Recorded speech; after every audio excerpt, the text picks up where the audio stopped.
Hi, I'm Karan. I'm going to be talking about visualization today. A lot of us work on server-side products, etc. We don't focus a lot on the UI. However, we all know it's becoming more and more important. The user experience is key to a lot of what we do today. Uh, there has been a drastic change in how people are looking at end user experience in applications, which is requiring a change in how visualizations are built, in the basic technologies for creating visualizations. And that's what I'm going to be talking about today, about one of the approaches to revamp the entire space. So my talk is going to be structured into first talking about why we need a change in your standard libraries that give you a bar chart, pie chart, line chart, etc. Then I'll talk about this new approach, which is the grammar of graphics approach. And then I'll walk through some examples, show you some examples of what you can do, how you can transform your visualizations, how you can build compound visualizations, etc. Right? So so the first one I'm not going to spend too much time on, but why do you want to do visualizations? Right? So the idea is that for some segments like business analytics, visualization is extremely important. With the big data movement coming in, there is a lot of focus on taking all the data that you've collected and making sense out of it. Right? As you're trying to make sense out of it, you don't want to just focus on taking all the data and running some analytics and giving a table to the end users. You actually want to present the information in their domain context in ways that they can understand and interpret the data much better. Right? With big data, the volume of data is also becoming important, so you need visualizations that can handle large sets of data. You don't want to show 1,000-point information in a bar chart, it's never going to make any sense. But there are visualizations that can help you do that. Right?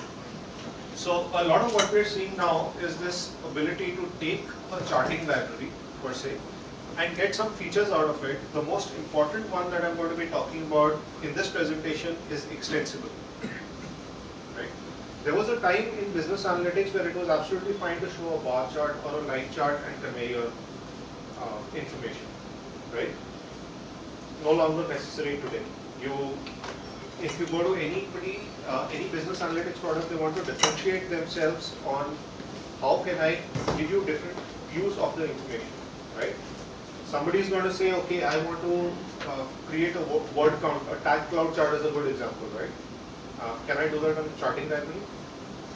People want customization, so they'll say, okay, I've got this bar chart, but now I want to control the width of the bars. I want to control the color coding. I want to tie color coding into the data itself, right? I want to build one generic solution.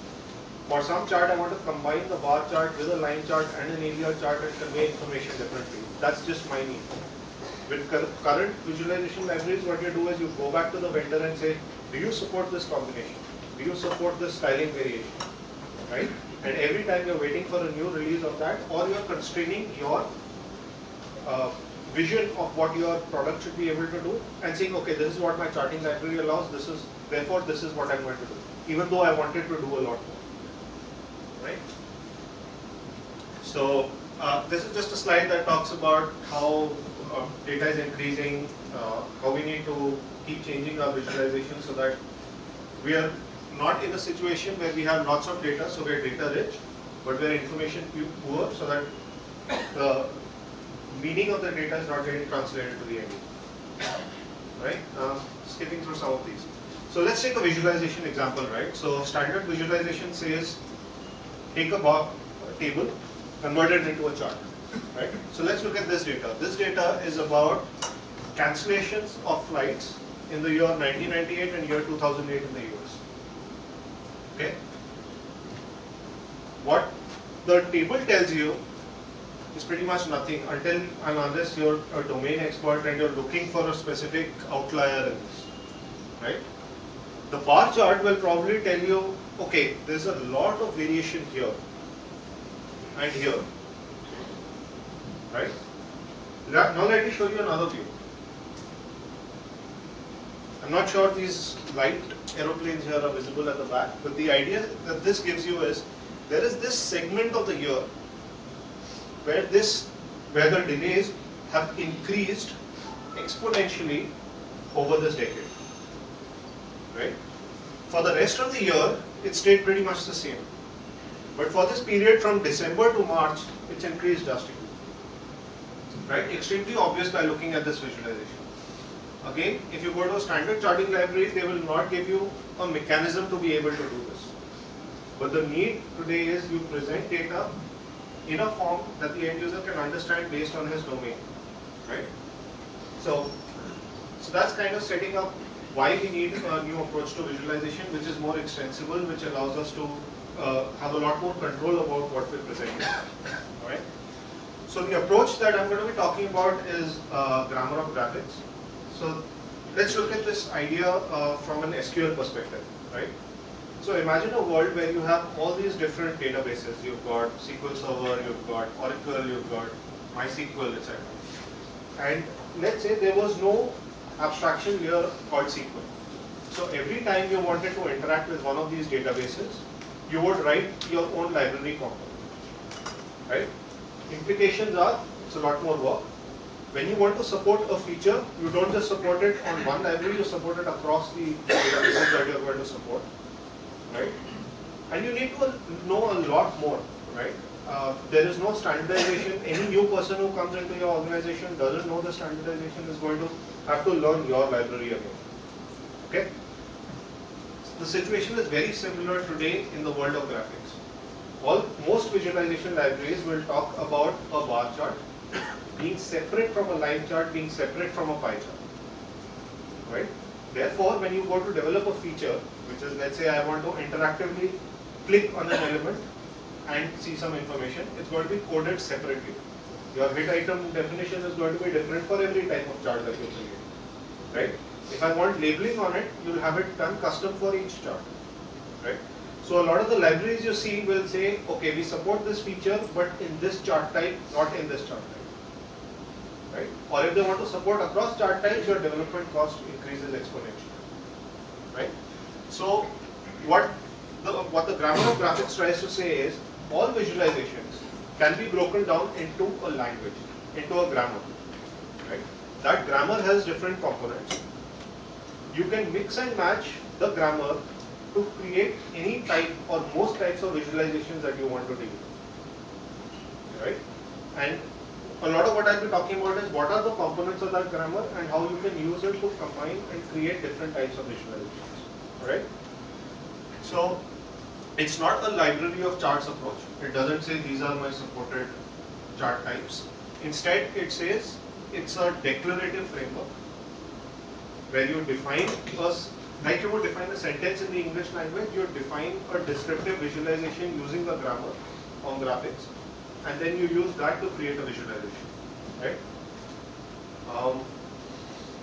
So again, old ways, fixed set of supported chart types, expensive to innovate because features have to be ported to each chart type, and ad hoc features are tightly coupled to types, right?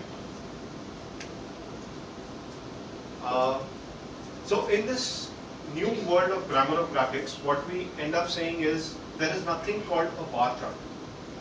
Right? When I want to look at something that we normally refer to as a bar chart, what I basically want is a 2D coordinate system. I want a categorical axis and a numerical axis, right, which are basically dimensions in that coordinate system. And I want to be able to display intervals in that coordinate space. Right? Now, if I just change the word interval from here to point items, what I get is a point chart or a scatter plot.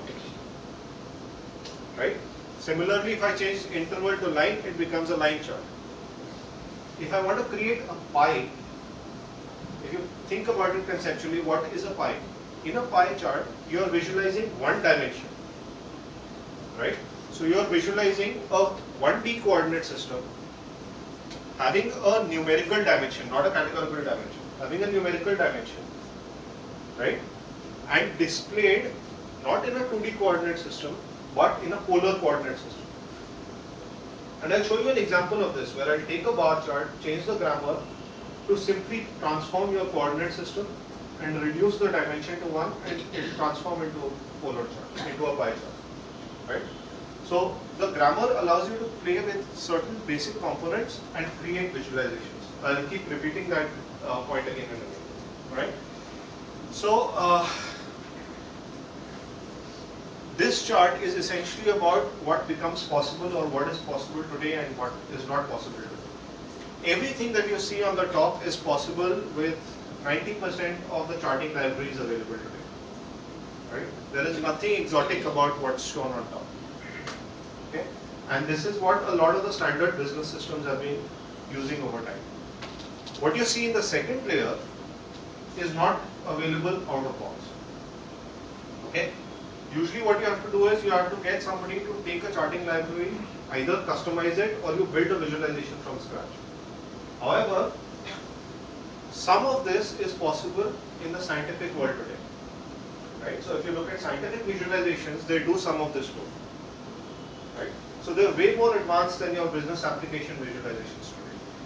What you see on the lowest slot is something that's only possible with a couple of libraries out there in the world today, and all of those are based on the grammar of graphics. Right? So I think I've talked a lot about what's possible, what's not. Let's get into a description of what grammar of graphics is. Just one slide before that which says, is this real?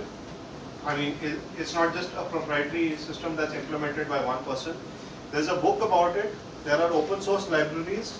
There's JavaScript, there's R libraries, there's Python libraries that implement this. There's commercial software.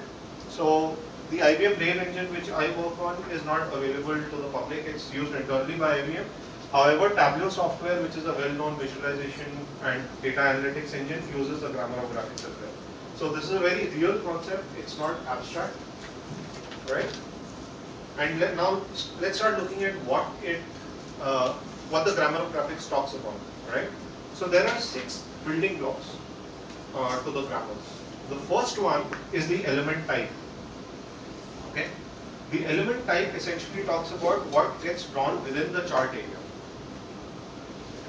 Examples fairly visible here. For your bar chart, you've got intervals, you've got point charts, line charts, area charts, etc. You've got text. So an example of where you would use text is your tag cloud. Right? A tag cloud is essentially just a layout on a chart visualization of text. Right? So each element can be used with data, and because it's a grammar, in your standard English grammar you can combine as many adjectives as you want. Similarly here you can combine as many elements as you want into a visualization. Right? So that means I can create a bar chart, I can create a line chart as 2 different elements, and I can put them into the same visualization. It's just a way of constructing the graph. The second of the 6 components that we talked about is the coordinate system on which you are actually placing the elements. Right? So what kind of coordinate systems? Your standard 2D coordinate system, or you could get a polar coordinate system, or you could do stacking. So these are all transformations of the base coordinate system itself. Okay? So this is an interesting one. Map projections in grammar of graphics is also modeled as a coordinate system. So if I have my data, which could be, let's say, population across states in India, and my data also has the geo coordinate, the geo definition for this, which is essentially a set of polyshapes with latitude and longitude. I could take that, apply a map projection, and actually get a map of India with color coding based on whatever values I want. Okay? So we've got element types, then we've got the coordinate system into which the elements are placed, and then we've got guides. Now, so once you've got all this data into the coordinate system as elements, you need some way of making sense out of it, right? What examples do we usually have? We've got legends, which everybody uses. You've got an axis to actually show you what values are being used, right? So those are your standard guides that are used. Then you've got a concept of aesthetics, right? So actually, let me skip ahead to. Oh yeah, correct. So every element can be styled, right? And by style, I mean it's a very broad concept. So a style will include the color it gets, the size it gets, the kind of tooltip it's going to get, the label it's getting, etc. all of these styles can either be independently set on all the elements, right? Or all instances of a type of element. So I want to say all bars should be of the color blue, or all points should be of the color green, as an example. Or what I can do is I can tie it into data. So I can sort of say that the color of this particular bar, of any bar that appears in this element of type interval, is going to be dependent on a data field that's present, and I'm going to say take the data field, look up into a color palette and set the color accordingly, right? So the idea of aesthetics is to control the visual appearance of every element as it appears on the screen, okay, and do that either generically or tied to data. The next element of the 6 is the layout, right? So, so we've talked about the coordinate systems. If you just look at coordinate systems, there is no way to distinguish a bar chart versus, let's say, directed acyclic graph. Both work on a 2D coordinate system, right? So within coordinate systems, you need the concept of a layout, right? There are standard layouts available for bar charts, etc. You might write custom layouts for graph visualization or tree maps, etc. So that becomes an extensible part of the grammar of graphics, all right? And then the last is the concept of faceting, which is, can I take my data and split it into multiple charts, right? Now I could do that splitting by saying, okay, I've got monthly sales data for 5 years, so or 6 years. So take the year and split it into a panel of 6 charts, all right? Or I could say I have actually created a graph, which is, so let's say I've created a graph of how water is flowing, a directed acyclic graph of how water consumption happens in the city, right? So I'm probably starting with the pumping station, then I'm saying, okay, these are the 3 localities, this is what they consume, and going further on. Now, when I show this as a graph, I get elements or nodes within the graph. With faceting, I can actually say, okay, now take another chart, which is a bar chart, and place it into every node that appears here. And the data for that node should appear into this bar chart, right? So faceting is a way of nesting or splitting your data into multiple visualizations within the same definition. Any questions on this so far? Because I know faceting is a little confusing. The others were fairly straightforward. Layouts I still didn't quite get. All right. So the idea of layouts is that in a coordinate system, let's look at your bar chart, right? So how is a bar chart laid out? So bar chart layout essentially says, take my x coordinate, take my y coordinate, place the interval start on the x coordinate axis, and define the length based on what my y coordinate value is. Right? That's the layout definition. For a directed acyclic graph, which is also working on a 2D coordinate system, the layout says place a node, then only place a node in the layer if all its parents have been placed in previous layers. Right? That's the definition of a directed acyclic graph layout. Now, what you want in a grammar graphics model is to be able to plug these definitions in. Right? And ideally, you would like to use a layout with different aesthetics or different data elements. Absolutely. It should be orthogonal to that. Absolutely. So that word you used was extremely important. Each of these concepts are orthogonal to each other. They are not tied, as in saying faceting will only work for this element type or with these layers. So them being orthogonal means you can mix and match a lot of these to create whatever you want. Sorry to interrupt. Yeah, so the question was for the bar graph. What would you call that layout? You would just say a 2D coordinate system with a, so there are 2 types of layouts there. What you're saying is a standard layout, which is a sequential layout, right? Or for, let's say you have a stacked bar, right? Yeah. You're transforming your coordinate system into a stacking coordinate system. Any other questions? Right. So let's go into an example that I have here. So this entire definition, I mean, the data is not part of this definition, but this is what is required to create this visualization. Right? So I'll go into the steps of what was defined there.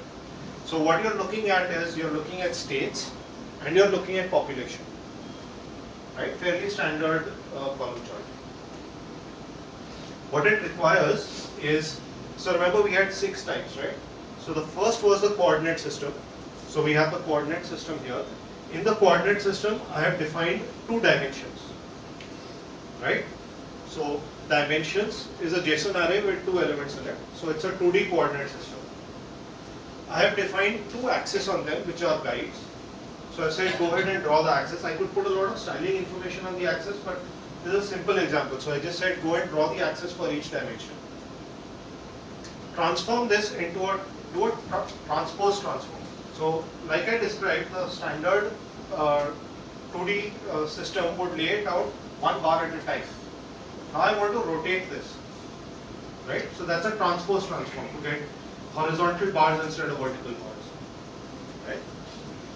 So I have a coordinate system in which I've got dimensions and which I've transformed, right? So that's element 1, coordinates. Element 2 of my 6 is the guides, so I've placed the axis there. So I do want to see these axes.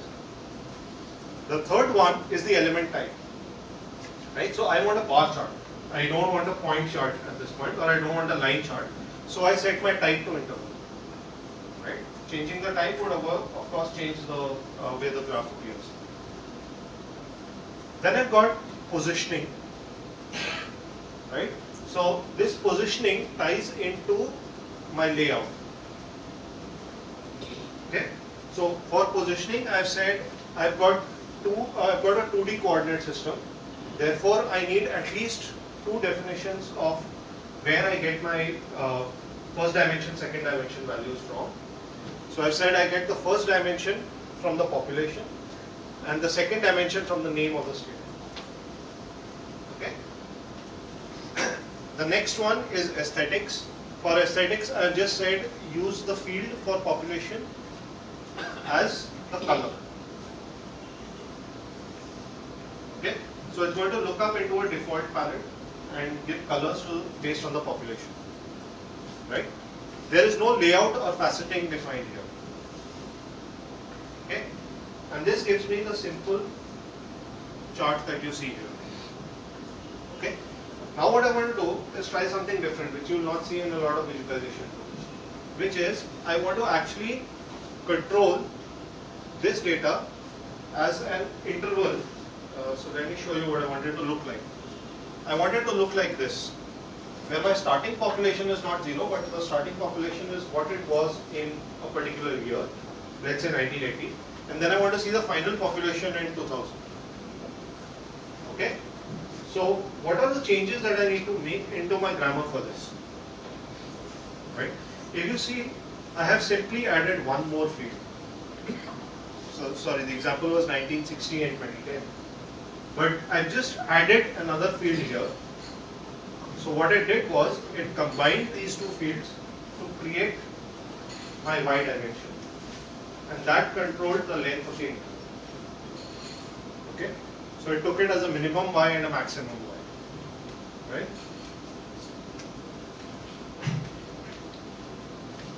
Let's take it a step further. Okay. Now I want to add point elements here. I'm now creating a compound visualization. So I've got intervals, and I want to add points into these, right? And the point should reflect the population in 1980. So my bar reflects 1960 to 2010. My point should show the population at 1980. So what I'm going to do here is, I'm not obviously going to put in another visualization, right? So I'm going to add another point element. Okay? So I'm just going to step back into the previous slide, right? What I defined here was an elements array, just an array of elements, and I created an element of type interval, which is my bar chart. Now I'm extending that definition by adding another element of type point. The position for this is population in 1980 and the name.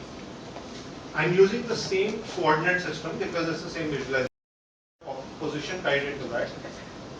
I simply set a color here, which is I want navy blue color for the point elements, right?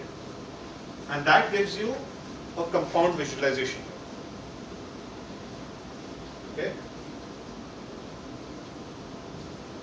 I'm going to take it one step further.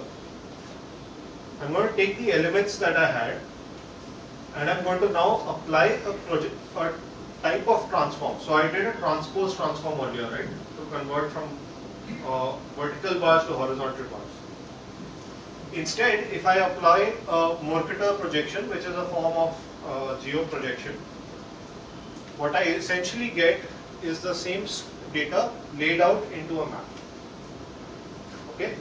This is making an assumption that your data set that is coming into this contains the latitude, longitude and shape information that you would get from a standard geolocation file set. Okay? So, I'm going to stop the presentation for a minute and actually switch over to an example to make this a little more real. Okay? Hope you can still hear me. So, the tool that I'm going to be using here is a custom tool which I can't share, but whatever I'm showing here is possible in all the libraries that I've talked about so far. Is possible in ProtoViz, ggplot2. It's available in all these open source libraries as well. Right? I'm just more comfortable in this tool, that's why I'm using it. So what I have here is a standard bar chart. Look for my cursor. So it's taken 4 states and it's showing me some information, pricing information for a particular product across those 4 states. Right? What I want to do is I want to convert this into a pie chart. Right? So what I essentially do is, like I said, a pie chart has a single dimension. It doesn't have 2 dimensions, right? So what I'm going to do is I'm going to come to my grammar definition. I'm going to remove the axis. On a pie chart, I really don't want to see the axis. So I've got 2 axis definitions here. I'm going to remove the second axis definition completely. Yeah. And because I have a single dimension, my position should now also have 1 dimension only. Yeah. Oh, alright. So, okay. So essentially what we said was, of the 6 elements, the primary one was the coordinate system, one was the dimensions that you are working in, right? So what I've done so far is to take this 2 dimensions and get rid of this dimension which was shown here. I've taken 1 dimension which is my pricing. Okay? And I've got rid of the guides which was the axis around it. Right? Because in a pie chart I really don't want to show that. The next thing that I'm going to do is essentially apply a set of transforms to this. Right? So we said we could change our coordinate system, transform it and get a new visualization, right? So what I'm typing in here, I'll just see what I'm typing because it's not really visible from the back, is I could take my coordinate system. Within the coordinate system, I'm going to define a couple of transforms.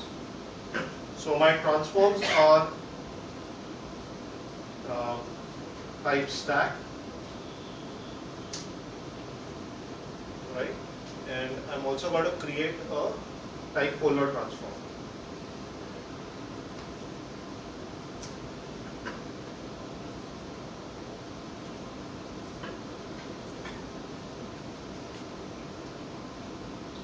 So that gets transformed into a pie chart, right?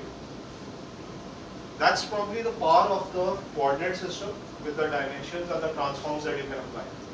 Well, what else can I do with this, right? I'm sure all of you have seen a donut chart. What would it take to now convert this into a donut? Right? So what I'm going to do is I'm going to simply take the styling information here.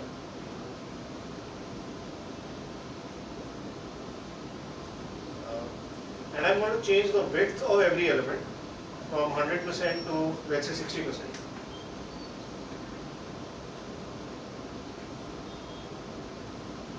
So I'm getting a donut chart. If I had done the same thing on a 2D coordinate system that was showing bar intervals, what would happen is the bar widths would shrink, right? So, like Naveen correctly used the word orthogonal, all of these features in grammar of graphics are built orthogonal to each other. Controlling the width will always work no matter what type of visualization you are in, no matter what your coordinate system is, no matter what your element type is, right? And that is the power that allows you to create different types of visualization, right? I'm going to take another example. I can find my cursor and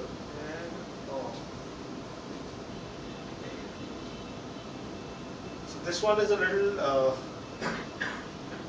out there. Let me see if I can find it.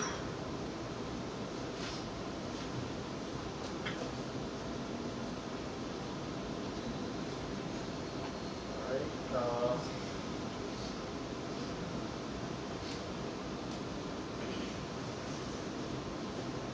Okay, so what I've got here is a word cloud, right?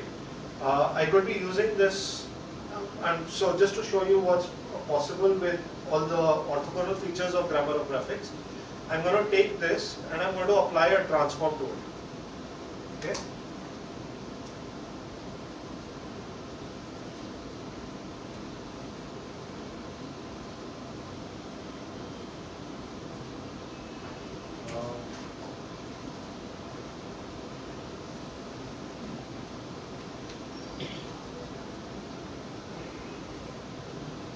So I'm applying a polar transform to it just to see what happens. Frankly, I haven't tried this out myself, right? So what it's done is it's taken, put it into a 2D coordinate space. Not making too much sense because the word sizes are computed that way. What if I change the type now? So let me change the type to an interval type.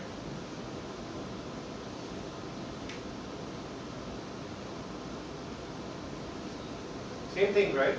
All features orthogonal to each other, combine as you want, combine as many elements into the same coordinate space, modify your coordinate space, change your grids, change your axis, change your layout, and create any type of visualization that you're looking for, right?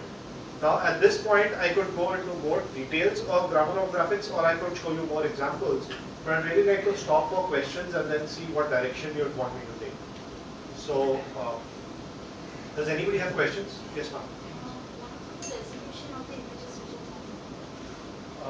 The resolution of the images is dependent on the rendering engine that you're using. So the grammar of graphics doesn't really talk about resolution. What it talks about is the size of your visualization, right?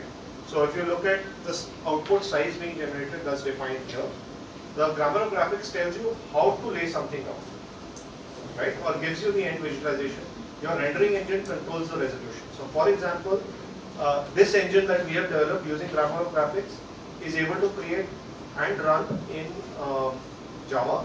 It runs on the web, on Dojo, and it runs on the iOS platform. And we control resolution depending on platform. That's not really a part of grammar of graphics. Okay, because it's renderer specific. Somebody at the back had a question? Yeah. I would just like to know if you can give us an example of a situation where, let's say, applying some replacement to one of the options that you've talked about, or the orthogonal option that I have, makes a significant impact in terms of the understanding that the user has for that particular visualization. Because if I get you right, your objective of having a much deeper semantic understanding of the grammar of visualization is to ensure that numbers don't say numbers, or boring, they become more meaningful. Absolutely. So the example that I sort of give you is, so let me put it this way. A lot of times when you're working on a particular, a lot of times when you're working on a product, your product manager is going to go and talk to certain customers. The customer is going to say, okay, this is how I'd like to make sense of the data. When they come back, your UX guys are going to say, this is the visualization that's going to work, right? So I take the example of that airline model that I talked about. What they wanted to see there was what is the variance, seasonal variation in the delays or cancellations of flights, right? And That's not a made up example, that's actually an example of some requirement that we got from a customer, that I want a custom portal where I want to show this visualization. The initial reaction from somebody at our company who did not know about our implementation of Grammar of Graphics was to say, take this bar chart, right? The response from the UX designer at the client side was, no, it doesn't make sense. I want this visualization. And he actually drew out what we created here on a piece of paper. And he said, this is what makes sense for my guys. Can you do this? Again, the initial reaction was, okay, we're going to put a couple of developers on this. We're going to create this custom visualization for you. It's going to cost you X amount of dollars. Right? The response from the IT team and the client was, cost too much, forget it, we'll work with a partner. Right? And I've seen that happening multiple times. The power of Grammar of Graphics really is that it allows you to combine and create these visualizations and get where you need to with what the UX guys are asking. Right? So that was one example. Another example, if I could take, was to right. So let me actually show you something here.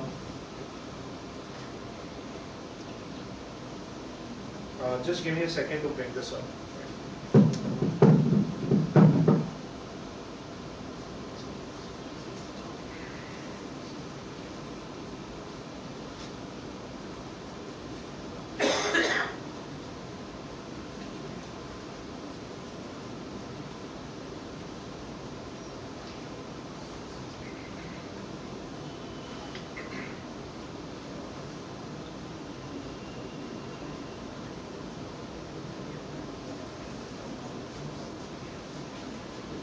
Okay, so what I'm showing you here is a visualization of a log analysis engine, right?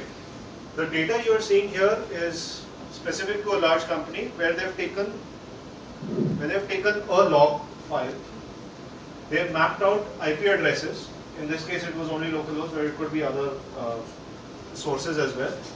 They've separated it by event type. And what they want to be able to do is look at which events happen together or which happen in a sequence, right? And when you select on something here for a particular IP address, it's going to show you event types, and when you click on an event type, it's going to show you how that event was generated by doing a tag chart analysis of it, right? Now, a lot of this is not possible with a custom visualization engine, right? How do you create this kind of point chart? Extremely difficult to do, extremely difficult to scale. With Grammar of Graphics, what we ended up doing was, we said, okay, what you're essentially looking for is a heat map, right? So we're going to take a 2D coordinate space. We're going to take a point element. We're going to give it a style aesthetic which says it can only take up 1 pixel in height. And we're going to split this by having multiple axes. So we're going to have one x-axis which is for IP address, a minor x-axis which is going to be for event type, right? And on your y-axis you're going to have time, and we're going to create this visualization for you, right? Again, combining the power of graphics to create what the customer is looking for instead of what we think is possible with the visualization. I hope I've tried to answer your question. All right. Let me see how I can close this one. Right. Any other questions? Yeah. In this grammar of graphics, like whatever you're saying is like, are there any specifications or something like that, or is like where all these have to implement those specification or common tools? I'm not sure what you mean by. So basically, you said like the same kind of implementation is available in all open source also. Correct. And so they follow the same syntax or same theme, same grammar everywhere. Absolutely. Everybody follows the same grammar. Let me go back here. Right. So the book actually talks about these 6 components to the grammar of graphics. They all talk about what each of these mean, what are all the combinations within them, as in what are the type of transforms available, which coordinate systems you should be able to support, what interval types you should be able to support. And it also gives you a general feel of the syntax to use, right? Now, The JavaScript libraries all use the same JSON syntax that we are using here to declaratively define your grammars. Some of the other tools, because especially the one in Python, has its own syntax, but the grammar is still the same, the names are still the same. It's just the specification. It's an XML specification versus a JSON specification. Is this standard named or something like? Is it a standard now? Grammar of graphics has been a standard in scientific visualization. It is now being adopted by commercial software for business visualization. Uh, there is no W3 standard per se which says this is how it should be, right? But everybody is following the same syntax based on what the book says.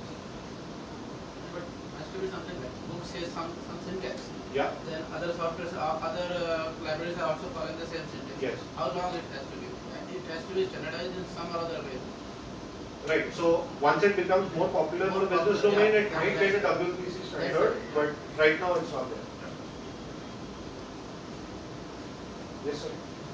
Is there any way I can define a breakdown database? All right. So that is an extension to grammar of graphics. So the grammar of graphics approach basically says all features are independent of each other and therefore can be combined. The same is true for interactivity, right? It's true for interactivity, it's true for animations, it's true for a whole bunch of other stuff you want to do with visualization. That's not defined in the book itself. It just says you can extend it that way. We have extended it to be generic, so have a lot of the other books. But I don't want to get into that because that's not what the book talks about. So what are the open source libraries using here? Yeah. Do they have this function?